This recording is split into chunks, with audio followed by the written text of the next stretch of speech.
Hi, podcast listeners. Welcome to the A World of Difference podcast.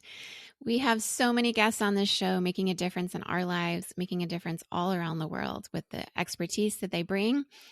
And yet so many of you are reaching out to me saying, you want more. It's not enough just what we're putting on these podcast episodes for you. And so I am here to extend a very warm welcome to you to our Difference Maker community, where you can join for as little as $5 a month to get all this extra content. Out the gate, you're going to get 30 plus minisodes of exclusive content not available for the regular podcast listeners, and an exclusive minisode every month. And you'll get exclusive voting power to help us pick podcast topics and more. And that's at our Changers tier. There's 3 different main tiers and then an extra larger tier. But whatever tier that you join at, you will be included in this extra content. And I know that many of you are wanting to go a little bit deeper. And so even though it gets a little wild in there sometimes because of how deep we go, I want you to join us there. This extra content is very special. It means a great deal to me to be a part of this community with you. And I would love to just exchange ideas or perspectives that you have around these different episodes. And that's the place where we do it. So please show up to our Difference Maker community. Give us $5 out of your pocket every month. And I think that you'll have a lot of fun in there because we do. And I would love for you to join us. So go to patreon.com/A World of Difference to join us there.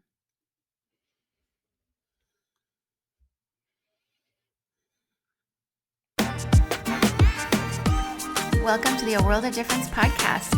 I'm Lori Adams Brown, and this is a podcast for those who are different and want to make a difference. Many of you have been following the events of what's been going on at Northern Seminary and care very deeply about what's been happening there. And also many of you love Dr. Lynn Cohick, who is no longer there. But as we were recording this podcast together, she had just announced that she's moving to Texas to a new position there. But just as a way of introduction, Dr. Cohick holds a Ph.D. from University of Pennsylvania, and she's a professor of New Testament.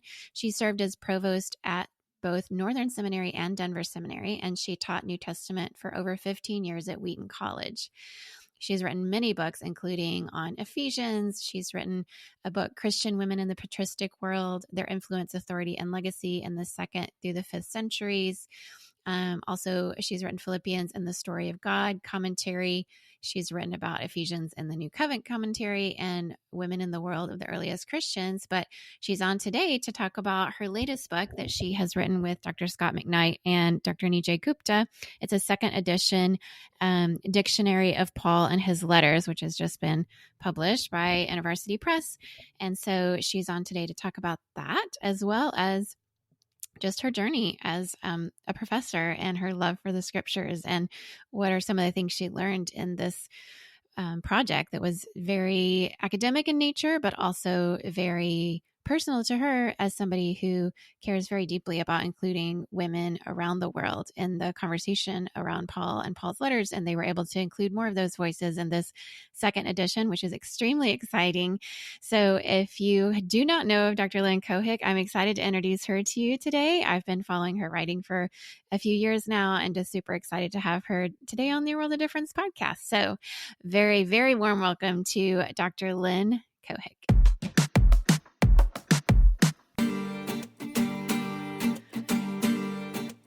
Hello, Dr. Cohick. I'm so excited to have you on the A World of Difference podcast today.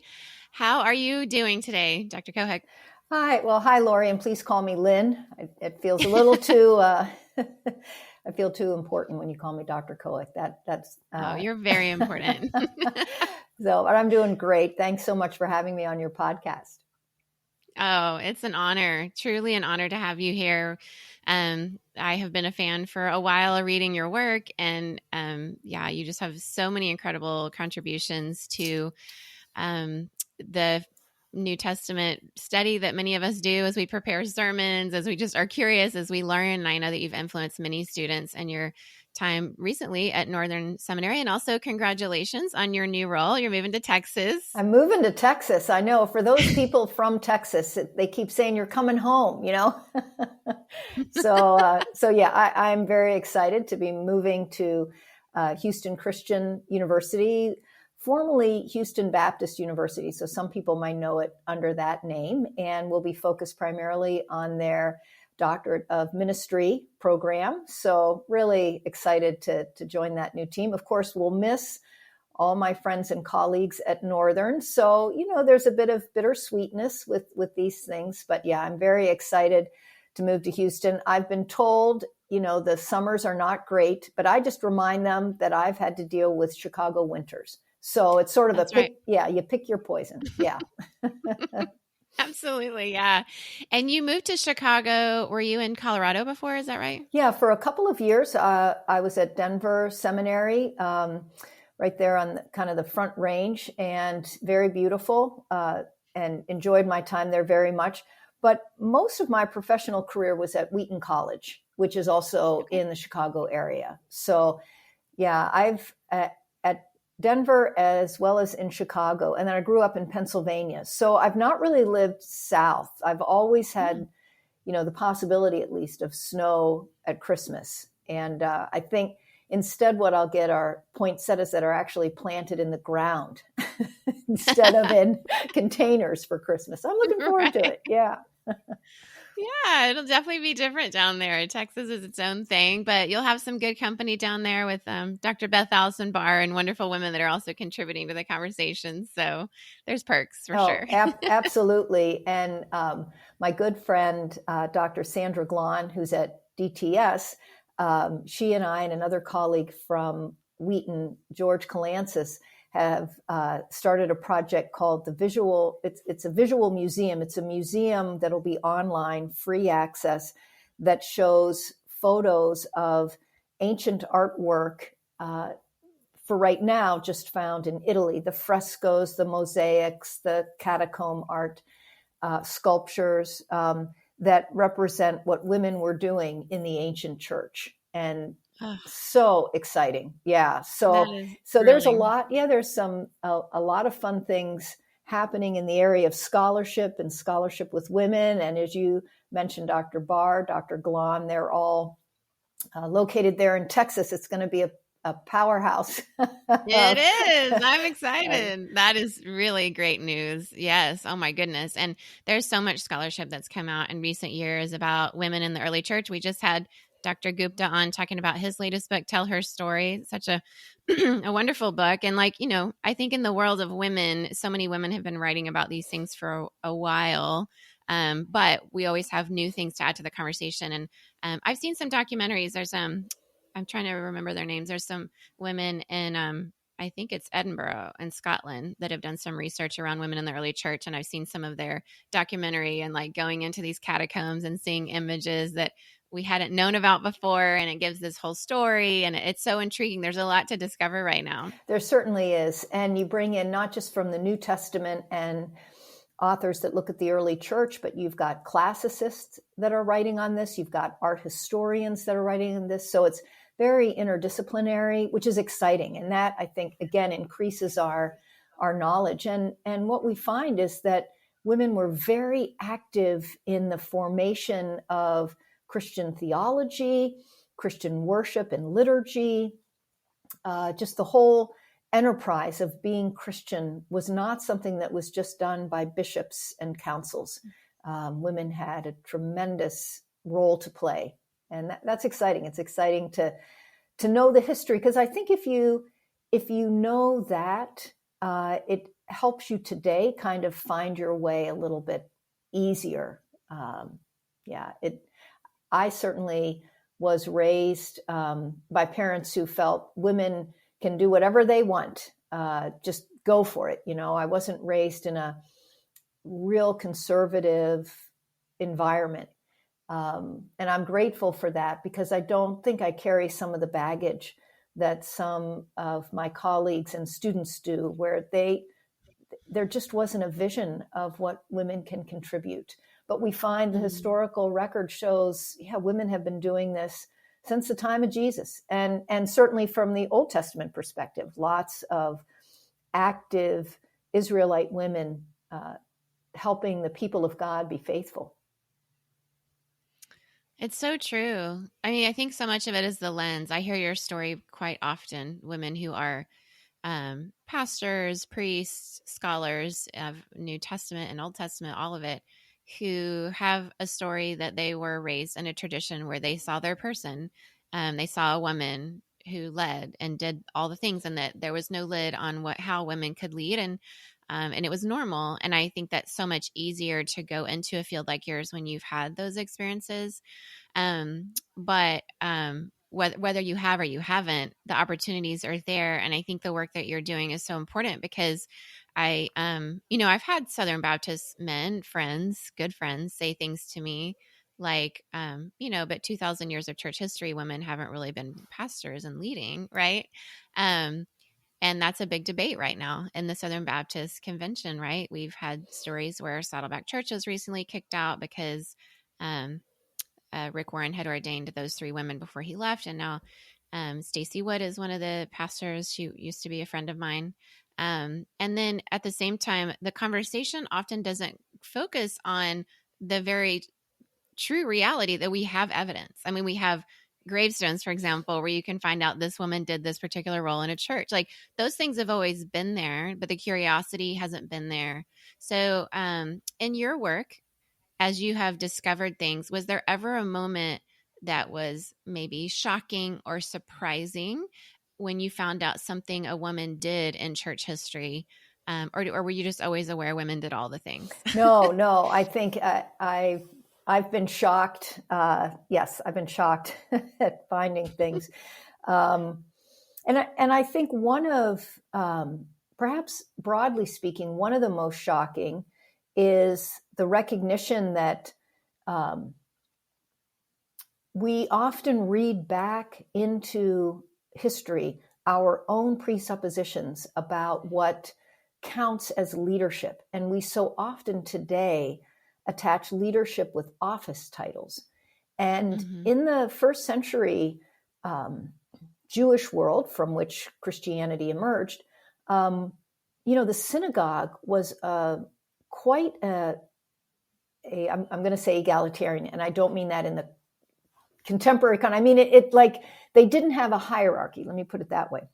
There really wasn't a strong hierarchy, and there was a strong emphasis on patronage. Now, patronage isn't all good, and maybe that would be a second surprise. I would say is when I was writing my book on women in the world of the earliest Christians, and I was trying to wrestle with finding all this evidence of women doing all kinds of public events and having their word or their voice count in these community gatherings, or just they're out there. Like, there's statues of women everywhere in the marketplace and in the temples. And trying to match that with some of the language from the ancient philosophers and whatnot, that women are always to be at home and they're to be silent. And I couldn't put this together until I read more about the ancient practice of patronage. I mean, we also have patronage today, but in the ancient world, that patronage allowed for women to be like the mother of a city, or the sponsor of a guild, like the clothes washing guild, or other guilds like that. We have a woman, Eumakia, who created, was very much involved in the fullers, which did a lot. They're like dry cleaners in the ancient world, and clothes makers and that kind of thing. We still have her statue remains. And so I realized in certain contexts and in certain parameters, women were very vocal, and they were known as themselves, not simply as the wife of, or mother of, or daughter of, but in and of themselves. I would say another surprise, and it goes along with patronage, is that women often controlled their own wealth. So it's not like the Victorian period when a woman married and then all of her wealth was handed over to her husband.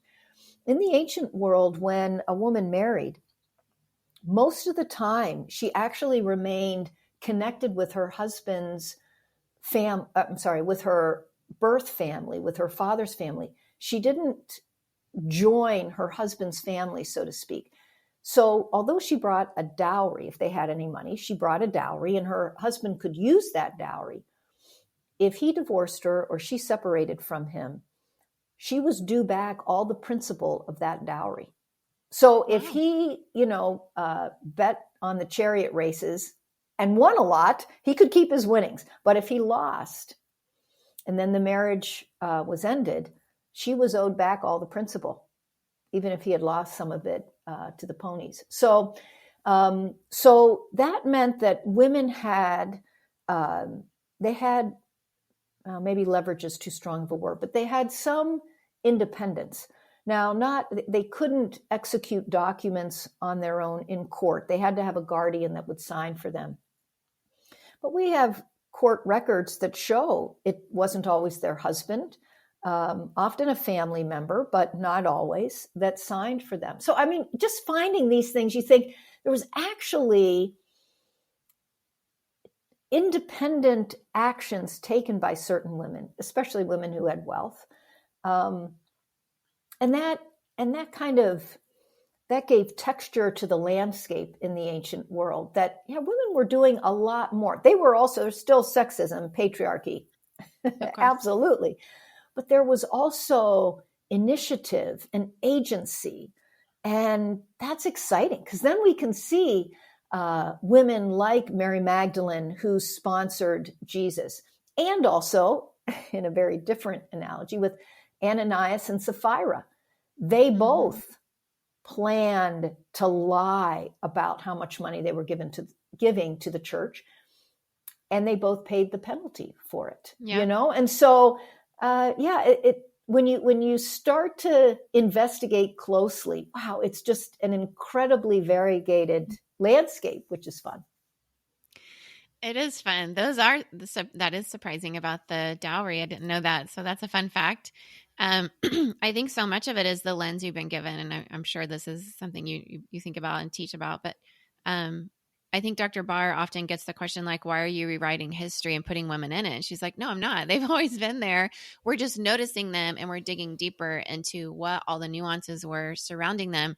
When I was in seminary, we learned exegesis, and if a passage is confusing, then you stay curious and you want to look at the whole of Scripture. But also, cultural exegesis is really important, and so understanding the nuances of culture and with the information we have now, sometimes you revisit things. Was as you were writing this second edition, along with many, Dr. McKnight and Dr. Gupta, Dictionary of Paul and His Letters, what are some sort of new insights that you started to include or brought into it? I know there's several new things, but what are some of the ones you wanted to highlight? Right. Well, I think perspective made a big difference. So we wanted to talk about interpretation, like how did Augustine, depending on how you state it, how he interpreted Paul. This is very, very influential in the Western Church. What's the history of interpretation in the African American community and in the modern European community? In other words, it wasn't just perspective as though these minoritized voices are going to stay that way, but a recognition that everyone, including Reformation authors and German authors of the 18th and 19th century, everybody comes from a perspective. There's no completely neutral reading, which then invites us to gather as a community and learn from each other, and so I think the Dictionary of Paul and His Letters, second edition, pushes into that reality. One of the key goals that we had was that we would really open up the historical world of Paul. And because the historical world of Paul is very pluralistic, we think of, Jews and Gentiles as sort of binary opposites, but actually it's much more complex as you look into how people experienced paganism, and there's also a diversity within Judaism as well. And so trying to take that complexity and have that be recognized in the dictionary entries was a key value that we had. I love that you brought that in. It's so important. And we can get so narrow sometimes in our Christianity. There's a vast ocean to swim in, is something I often say. And sometimes you're taught your little part of the ocean, but it's so deep and wide and scary at times, and it can be a little dark without some sunshine if you get too deep, but it's vast. And the Orthodox Christianity throughout 2,000 years has had so much nuance. And I think the more we lean into that, the better we understand. But it can be scary for some people. I love that you brought in more women and more people of color into this edition. How did that process go for you? And what were some of the insights you gained from it? Right. Yeah. Well, I think from the very beginning, and I was looking back in preparation for our podcast, we met in September 2018. We started talking about when we were going to be meeting in June of 2018. And at that first meeting in September, it was 2 days. I remember we probably cut down a whole forest and Post-it notes. They were everywhere in our whiteboard, and just thinking always, as we looked at names we had, are we gathering up all of the names that we know of women and scholars in the majority world, scholars from underrepresented groups. I mean, and so that became, that was always in the forefront. We were always asking ourselves that question. And what's so wonderful to me now, and I've been in the academy just a couple of decades, but long enough to be excited about the fact that we could find top-notch scholars who are women, who are African American, who are, like we're in your past living over in Singapore or in Latin America, or I mean, just around the globe. So I don't know if younger listeners today would experience this, but I know in the 80s when I was doing my classwork for my Ph.D. and even into the 90s, people would say, I'd love to have a woman contribute, but there just aren't any good experts around. Oh, that would be so infuriating to me. I think, well, look harder or help them up so that they can get to that level, right? Well, now here we are in 2023 and feel very fortunate. We were able to have a rich array of top-notch scholars who also represent the study of Christianity from around the globe, and men and women.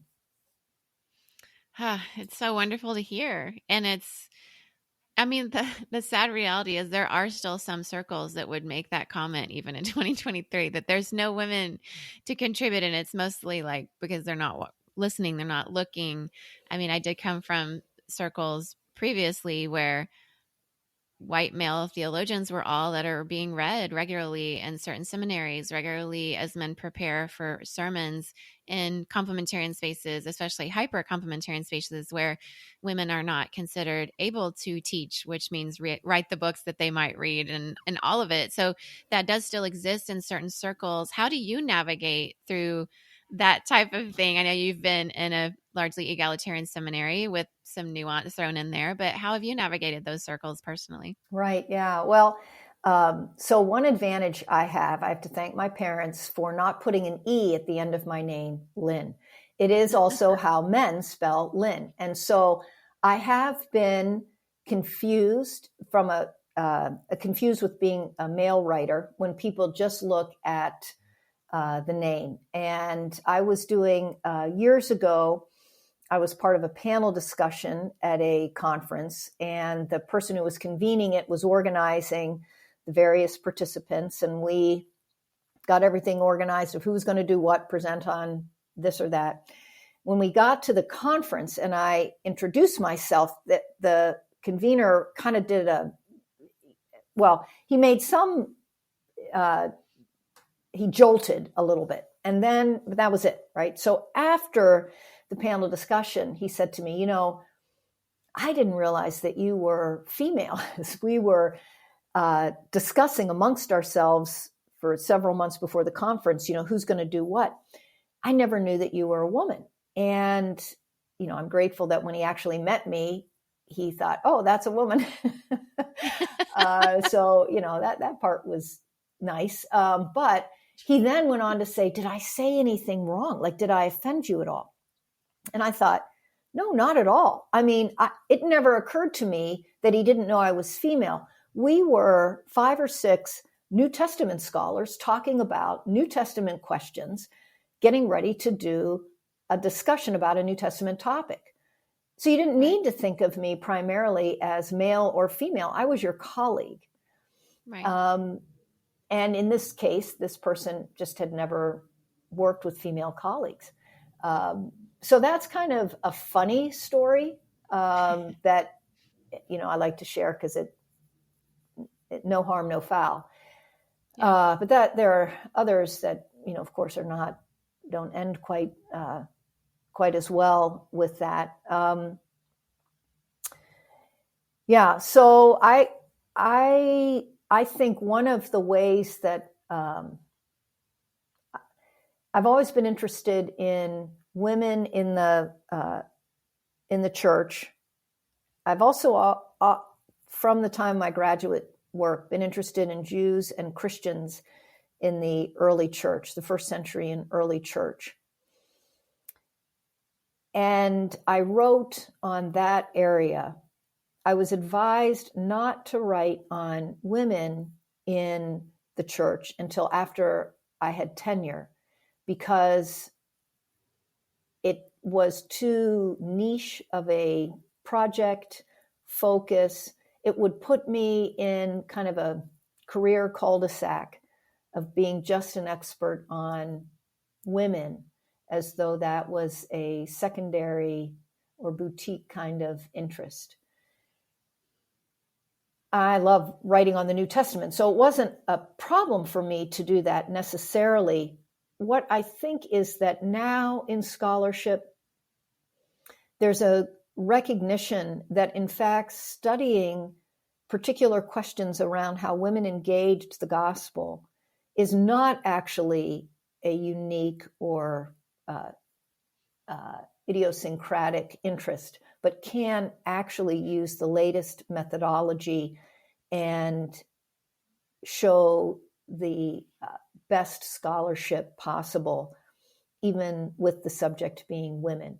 So I'm encouraged by that change in the broader scholarship. But to your point earlier, Lori, there are still areas where, depending on where a woman would want to work, I might caution to stick with the biblical text or something of more broad interest for your first book, and then go into women if you want, but establish yourself first, so that you're not, put in a career cul-de-sac. Yeah. I mean, it's just the reality that we still swim in patriarchy, don't we? Yeah. Just like people in the scriptures we're reading about did. And so, when it's the air we all breathe, it's not fair, but it's how it is. And we have to give each other that kind of advice. And I would say when I was in full-time paid ministry and now working in business, women talking to each other and giving each other advice has been really helpful for me. I try to be the kind of woman who mentors the younger ones too in these ways. We don't want to have to do that forever. We would love to get to a point where our daughters and our granddaughters are not having to have these women talking conversations where it's equitable for all. But until we get there, the choices we make, we're perceived differently. There's this narrative women have to work twice as hard as a man to just be at the same level. And whether it's business or working in the church or in academia, sometimes that's hard but true, which is sad because sometimes women burn out in these executive level or high level positions. And it's sort of it's a bit of a catch-22, right? So how have you navigated sort of that type of thing? Yeah, well, I think information is really helpful. Another area where we see this a lot is with student evaluations. in studies where students take an online class and they never meet the professor to know, they never meet them face to face to know whether they're a man or a woman.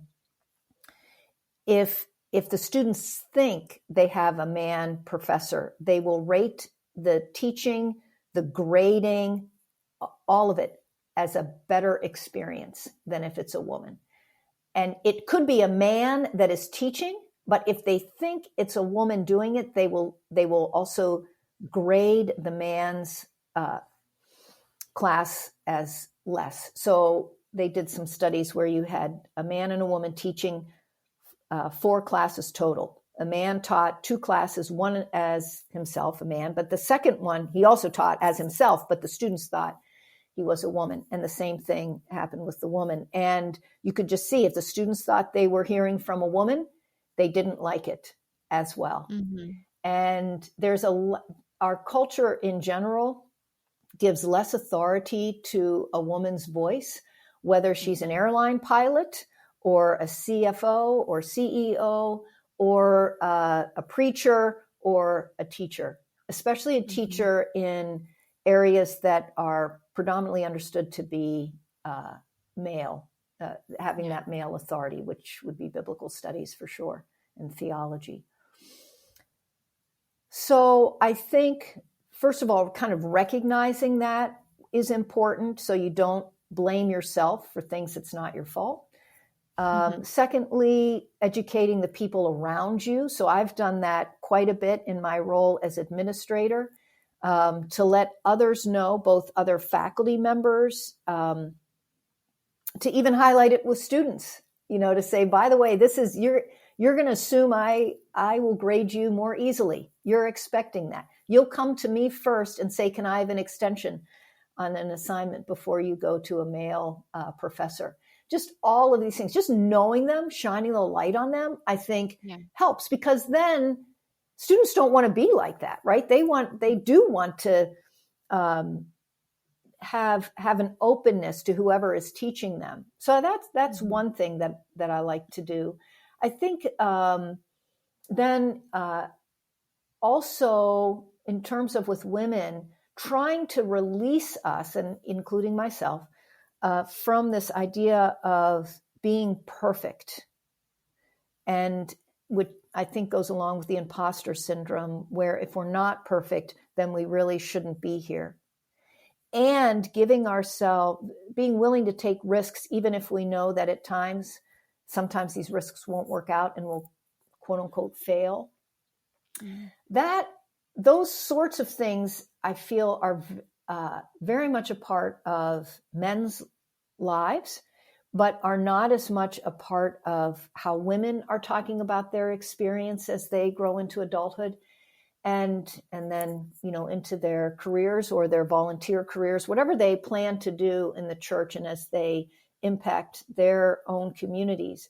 I would love to see more of risk-taking, if you will, because I see that as very much a part of the experiences of women in the biblical text that God encourages, right? That God affirms, that we can step out. We have Peter stepping out of the boat onto the waves, as Jesus calls him. But there are women who also metaphorically step out on waves. Deborah in the Old Testament, or in Esther, and that we can do that now, right? So I would love to have churches focus on the possibility of women, and maybe risk-taking is not the best word, but you kind of get what I'm driving at, I think. No, absolutely. Risk-taking is huge. I saw some research recently in the business world around some of the women at executive level leaderships that they researched compared to men. The stereotypes we have are that men are the more risk-taking, but when it came to executive levels in business, women were taking more risks. And I think that's why they were getting there. And it is maybe that aspect of working twice as hard. They're risking twice as much too. And when it pans out, because we have all this information too about when a woman applies for a job, men are considered for their potential automatically, and women have to prove themselves and be super overqualified, we still have never had a woman president. Like, there's a lot of issues in our culture around our stereotypes and our unconscious bias, right, around men and women, and listening to men's voices versus women's voice. Even in podcasting in the United States, 85% of podcast hosts are male and only 15% female. I had And no that's, idea about that. isn't Wow. that Wow. fascinating? I Yeah. know. I'm always like, wait, they always say one thing we can do is talk. Why can't we? You know what I mean? Yeah. But actually, even that research turns out to not be true. When they research how often men and women talk in mixed spaces, it's equal. The one area where if you have a predominantly male group in whether it's a church staff meeting or a business, if there's only I think less than 30% women or something like that, women talk less, but not more. And the stereotype is just absolutely incorrect. And they can trace it back to where it sort of came from, which I won't mention here because we won't throw that person under the bus. But yeah, definitely there's a lot to think through. And I think, as you said, just mentioning that, raising awareness about it helps us I have those stereotypes too. Just because I'm a woman doesn't mean I've not had those same thoughts, right? So it helps all of us to get better. And it is inspiring as we read about women in the scriptures. That can be inspiring. Paul gets a bad reputation in some circles, until I read Cynthia Long Westfall's book, Paul and Gender. I think it's trying to, switch things for a lot of us. But yeah. And so as you have written about Paul in light of women and different things, how do you explain when people ask you, how would you describe Paul's view of women? Yeah. I'll tell you a fun story here. I'll often get asked, what do you think of 1 Timothy 2? Yes. Right out of the gate, right? So Mm-hmm. I was being interviewed for a job. Actually, it was at Wheaton College. I'll just say it, 1999. And I was interviewed by all men because there were just only men in the department at that time. And one of the men, we were going along, the conversation was, going along as you'd imagine in an interview. And then one of them said, so what do you think of 1 Timothy 2, that women should be silent? And I didn't say anything. And I know, I just, was hit a home run or go home was kind of what I was perhaps thinking at the time. Finally, another guy started chuckling around the table and they realized, yeah, well, you just told me I shouldn't talk. Anyway, then I proceeded to give my analysis. But I thought, it's just sort of, even a couple of, in the last 2 years or so, a man has also, said, so I'm sure you have to wrestle with 1 Tim 2. And I thought, where I start, I actually don't start there. I start with Phoebe and Junia and Euodia and Syntyche and Nympha and Priscilla. That's where I start. And I assume that Paul is a consistent man, that he doesn't say one thing and do another. And so if he is working closely with these women as his co-workers, if he praises Junia as an apostle, as someone who he admires, who is in the Lord, and is currently in prison, which was a horrific experience for men, and then was way worse for women, given their vulnerability, and he praises her testimony, her actions. I think then he can't possibly assume that she just did everything by sign language, that she didn't speak, right? Or that Priscilla didn't actually teach Apollos. I mean, Luke tells us that she did. She did so with her husband, but there's no sense in the text that she just stood by, as to look up stuff for her husband as he was teaching Apollos. She was right there. With Phoebe, most scholars believe she took the letter of Romans to the Romans. And if she acted as though most letter carriers did, as those who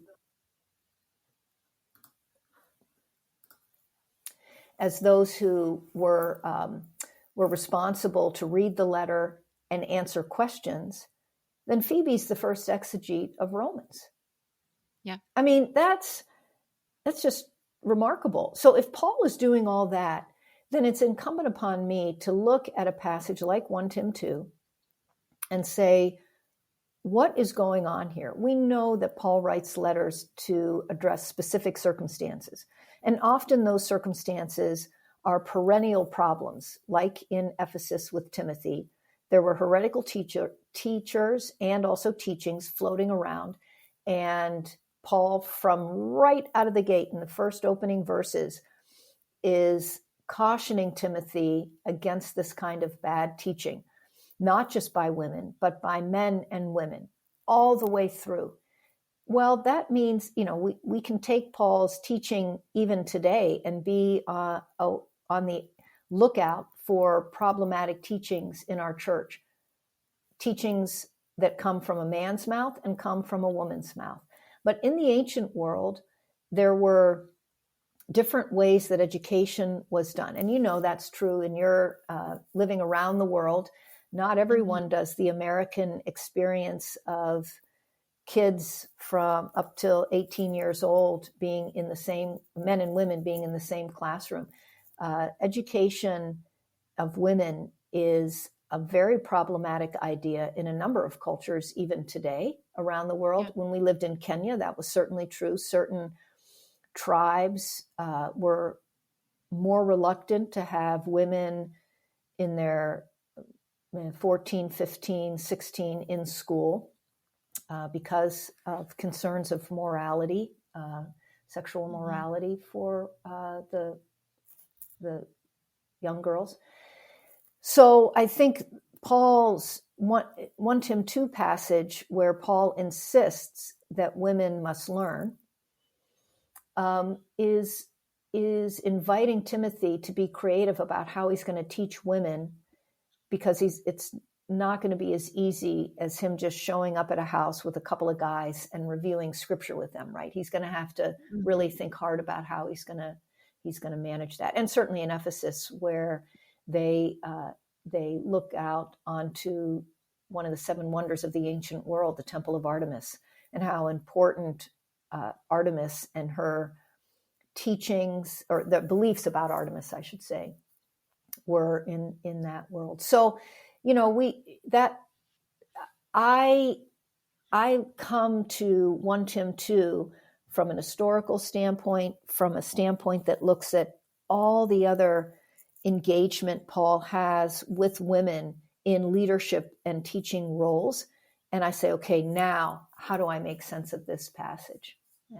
And I think it can make sense. I think it is an important caution that the church not allow either men or women to teach falsehoods.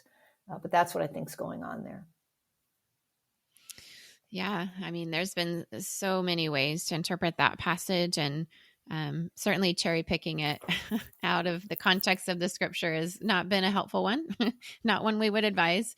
A little bit tongue in cheek sometimes when people ask me that, I just say, well, at what age does a woman have to be silent? And what does silent mean? Can she not sing? Are we not allowed to sing hymns? And is a baby girl allowed to cry in the nursery? I mean, are we allowed to shush our children in the row? When you just stay really curious about all the parts, sometimes it just sort of blows the whole thing into oh, let's really be curious about all of it, right?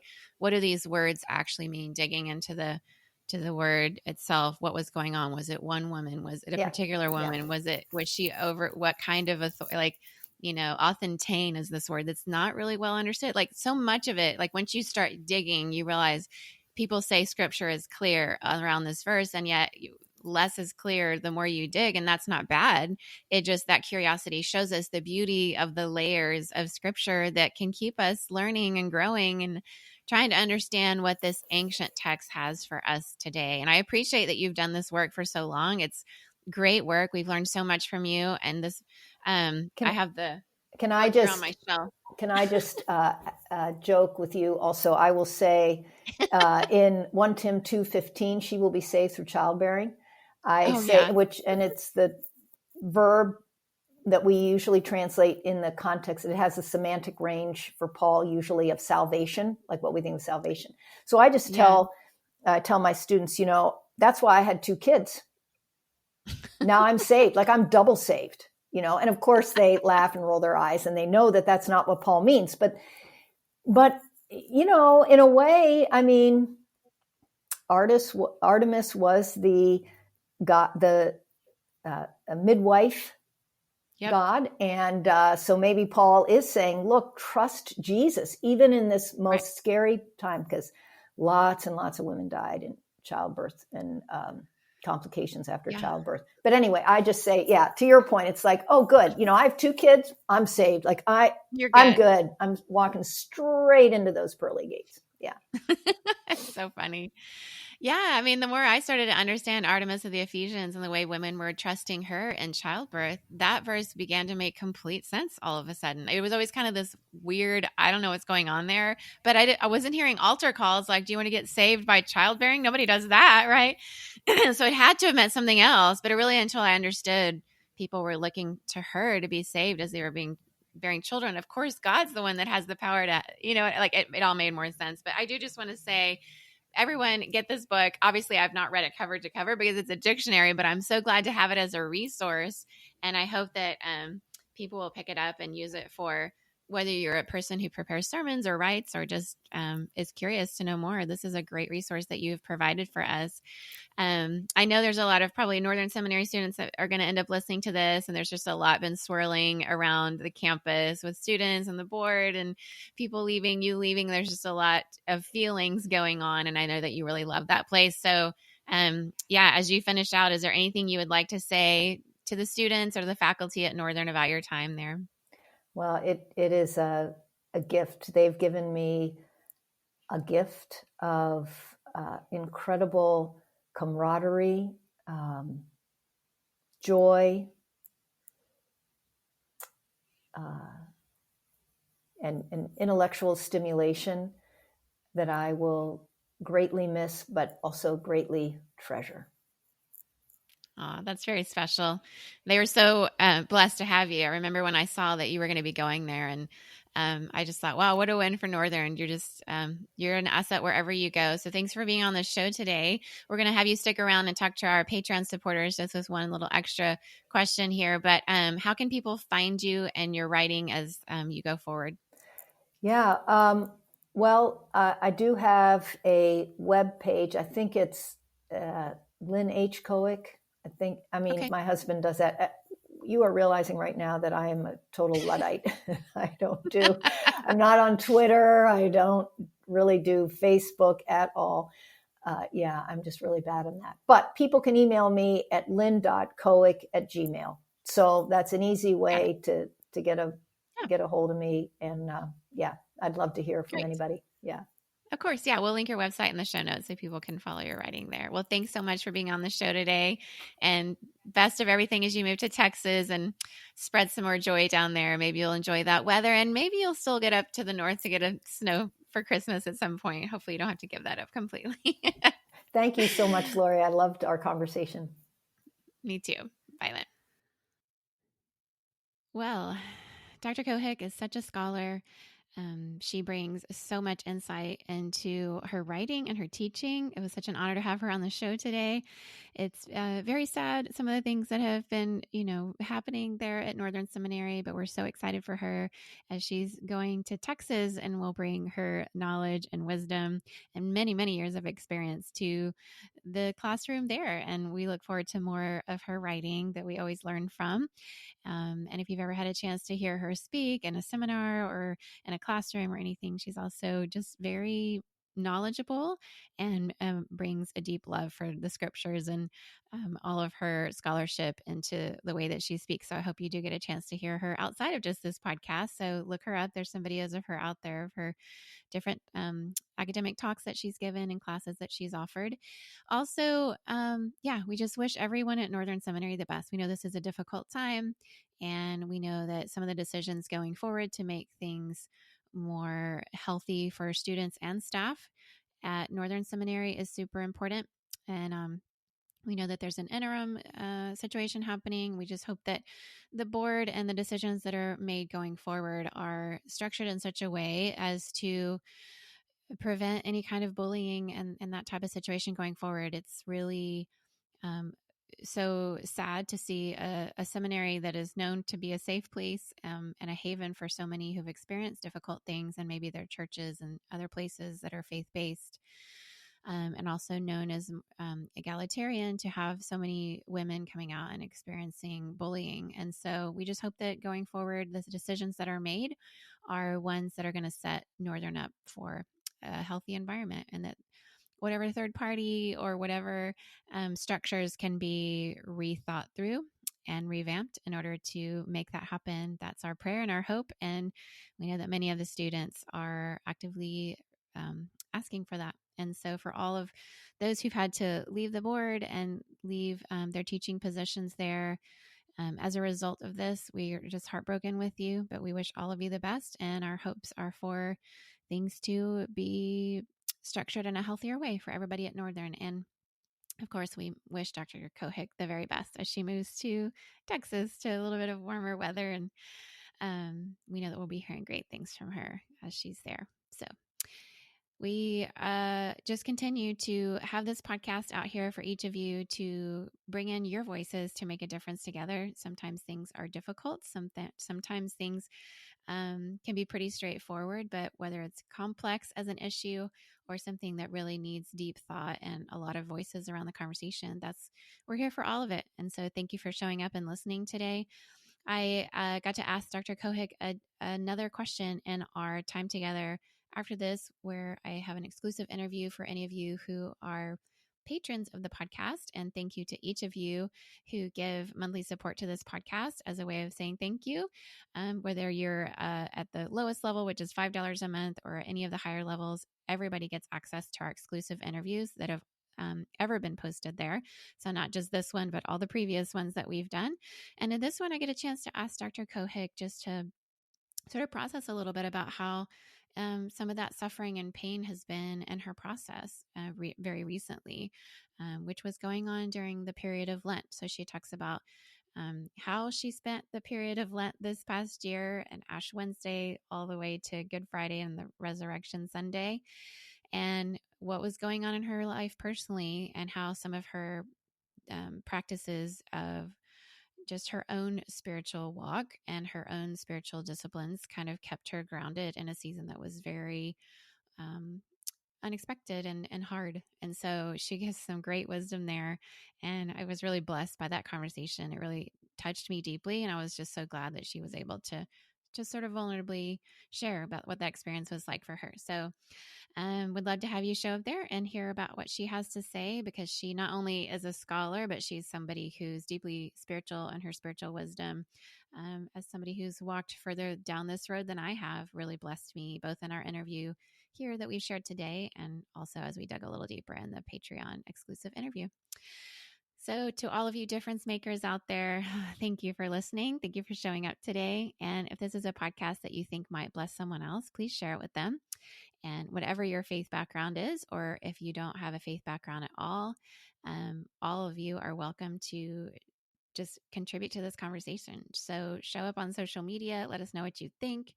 And you can always reach out to me on Twitter and say, hey, I had this question after I heard that, or this is something that podcast brought to mind for me. I really enjoy hearing each of your perspectives. It's kind of the whole point of this podcast. So please share them with me. I always welcome that. And once again, thanks for making a difference wherever you are. And I hope that you have a great week. We'll talk again next week. Bye, everyone.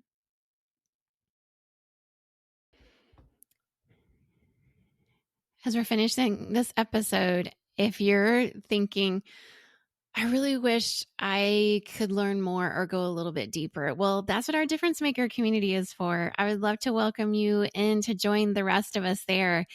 Once again, it's only $5 a month to join, the price of a latte at your local coffee shop. You can join at our Changers tier. Difference Makers is a community that really means so much to me. It's very special because each time I have a guest on the show, I record something outside of what we give to just the regular podcast audience, where we go a little bit deeper. And then I post those video episodes in this community and we can discuss them. But also at the very beginning tier, which is our changers tier of this community, you'll get exclusive voting power and help pick podcast topics that give us, more of what we want from your perspective. You'll have access to exclusive 30 plus mini-sodes that aren't out there for the general public. And you'll get every month an exclusive monthly bonus mini-sode. At our Groundbreakers level, which is $10 a month, you can join and get all of that, but also priority access to submit questions to the podcast. And you'll get an additional 2 exclusive monthly bonus mini-sodes. And at our Trailblazers tier, which is $15 a month, the price of 3 lattes a month, you can get all of that, plus also 3 exclusive monthly bonus minisodes, and a patron shout out. So I would love for you to join us at any of those tiers. It'll help you come into this community, be in the midst of all of us, other difference makers, and we'd love to hear your perspective. I certainly would. It's a place to engage more with me and the audience around what you like, what you're resonating with, and once again, go deeper with each of our guests. So please join us in this membership community. I would love to hear your perspective and love to share this extra content with you. So show up at patreon.com/a world of difference.